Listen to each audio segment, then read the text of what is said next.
मित्रों नमस्कार। आज डीजल कारों के बारे में आपसे बात करने आया हूं। हिंदुस्तान में क्या डीजल कार अपनी मौत मरने लगे हैं? मैं ऐसा क्यों कह रहा हूं?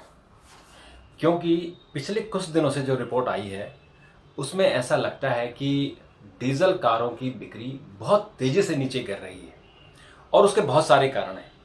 जो सबसे पहला कारण है वो सुप्रीम कोर्ट की तरफ से है। आपको पता होगा कि ग्रीन जो नेशनल ग्रीन ट्रिब्यूनल है एनजीटी, उसने डीजल कारों की जो उम्र थी उसको 10 साल तय किया, पेट्रोल गाड़ियों को 15 साल तय किया और उसको सुप्रीम कोर्ट ने मोहर लगाई। तो एनसीआर रीजन में 10 साल तक डीजल कार चल सकती है और उसके बाद जो मेट्रो सिटीज़ है उन्होंने भी लगभग ऐसा ही कर दिया है। तो और जिन्होंने नहीं किया उनको यहाँ होने वाला है। तो एक ऐसा माहौल इस देश में बना कि अब डीजल कारों का भविष्य नहीं है। और उसका एक रीजन और भी है कि पेट्रोल और डीजल की कीमतें लगभग बराबर हो गई है। तो एक तो डीजल की कार महंगी होती है, ऊपर से पेट्रोल डीजल बराबर हो गया, और तीसरा वो उनका चलन धीरे धीरे बंद हो जाएगा। एनसीआर में तो 10 साल बाद हो ही गया। अब इसके बाद क्या हुआ कि सबसे पहले मारुति ने डीजल कारों का जो उत्पादन था उसे बंद किया, और उसके बाद अभी हुंडई ने भी अपनी i10 और i10 न्यूज़ और i20 को, जो उनका डीजल वर्जन है, उनको बंद करने का फैसला कर लिया है। तो इसलिए अब सवाल है कि क्या हिंदुस्तान में डीजल कार अपनी मौत मर रहे हैं? जी हाँ, कुछ आंकड़े आपको बताता हूं। हमारे देश में जो डीजल कार, जो पैसेंजर कार है, उनकी भागीदारी 54% थी और आज वो घटकर 18% रह गई है। 2012 में हमारे देश में 54% कारें डीजल से चलती थी। अब सोचिए कि पेट्रोल की कारें कम थी, डीजल की कारें ज़्यादा थी। और वो इसलिए थी कि देश में डीजल और पेट्रोल की कीमत में बड़ा अंतर था। लोगों को लगता था कि डीजल में एक बार आप टैंक फुल करा लो तो हफ्ते भर चल जाता है, और पेट्रोल को आप दूसरे तीसरे दिन आपको भरना पड़ता था, क्योंकि पेट्रोल जल्दी कंज्यूम होता है। तो पेट्रोल की जो कारें थी वो 45% थी और जो डीजल की कारें थी वो 55% थी। आज पेट्रोल की कारें 69% हो गई हैं, 18% रह गई हैं। तो इस तरह से पेट्रोल कारें बहुत तेजी से बढ़ रही हैं और डीजल कारें बहुत तेजी से गिर रही हैं।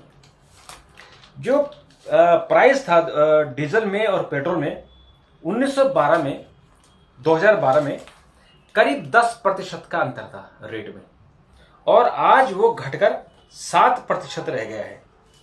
इसका मतलब हुआ कि लगभग अभी आप कुछ दिन बाद आप देखेंगे तो आज ही अगर आप देखें कि दिल्ली में जो पेट्रोल का रेट है वो लगभग 97 रुपया है और डीजल का रेट लगभग 92-93 रुपया है। तो बहुत ज़्यादा अंतर नहीं, बहुत कम अंतर रह गया है। तो इस तरह से अभी जो 16% भागीदारी है वो कॉम्पैक्ट एसयूवी है। 16% हमारे देश में जो कारें चली हैं वो कॉम्पैक्ट एसयूवी, तो 16% है और आने वाले समय इसमें और बढ़ेंगे। तो अभी तक क्या था कि जो बड़ी कारें होती हैं, एसयूवी होती हैं, वो आपकी बड़ी कारें डीजल से अच्छी चलती हैं क्योंकि पावरफुल होती हैं। 1% जो कारें हैं वो 4 मीटर से बड़ी एसयूवी जैसे इनोवा। अब क्या हुआ कि जो इनोवा है, इनोवा का टोयोटा ने मना कर दिया कि हम इनोवा को पेट्रोल में लाएंगे, डीजल वाला उसका वर्जन बंद कर देंगे। मारुति सुजुकी ने पहले ही कर दिया। सुजुकी ने रैना, निशान और आपका वॉक्सवैगन, इन सभी कारों ने, स्कोडा, फॉक्सवैगन, ऑडी, इन सब ने कह दिया कि हम डीजल की कारें बंद कर देंगे, और अनाउंस भी कर दिया, बंद भी कर दिया। और डीजल की कारों का अब इसमें एक और लोचा है कि जो डीजल की कारें हैं अभी हमारे देश में, जब एनसीआर की मैं बात करूं तो पोल्यूशन को लेकर अभी ग्रैब फॉर जो ग्रेडेड रिस्पॉन्स एक्शन प्लान था उसका चरण 4 लागू हुआ तो उसमें सबसे पहले पता है क्या हुआ कि दिल्ली एनसीआर में जो BS4 डीजल की कारें हैं, जो ट्रक हैं वो तो बंद हो ही गए, लेकिन जो कारें थी उनको भी बंद कर दिया गया था कि वो दिल्ली में ना आए। और अगर ग्रेड 5 लगता तो तब तो सभी गाड़ियां बंद हो जाती, फिर तो ऑड इवन होता। और तो इसके कारण लोगों के मन में एक भय है कि डीजल कारें कभी भी बंद हो सकती हैं, तो इसलिए लोगों ने अब डीजल कारें खरीदना बंद कर दिया है। इसके अलावा जो अभी BS6 वर्जन आ गए हैं, तो BS6 में पोल्यूशन लेवल बहुत कम होता है। अभी डीजल में BS6 नहीं है, पेट्रोल में BS6 है, पेट्रोल भी BS6 आ गया है, petrol car BS6, petrol BS6।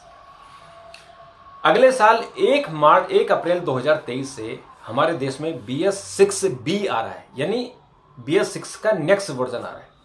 तो उसमें रियल टाइम होगा पोल्यूशन का, कौन कार कितनी पोल्यूशन फैला रही है उसका रियल टाइम डाटा आएगा। तो नेचुरली जो डीजल का पोल्यूशन होता है वो ज़्यादा होता है, पेट्रोल का कम होता है। पेट्रोल में तो अब नाम मात्र का पोल्यूशन रह गया, क्योंकि BS6 में पोल्यूशन की गुंजाइश में नहीं है। और इस पर एक बहस भी चली है कि जो पुरानी कारें हैं जो आप 15 साल में उनको कंडक्ट कर देते हैं, कबाड़े में डाल देते हैं, अब उनको नहीं डालना चाहिए, बल्कि उनकी उम्र बढ़ाई जानी चाहिए।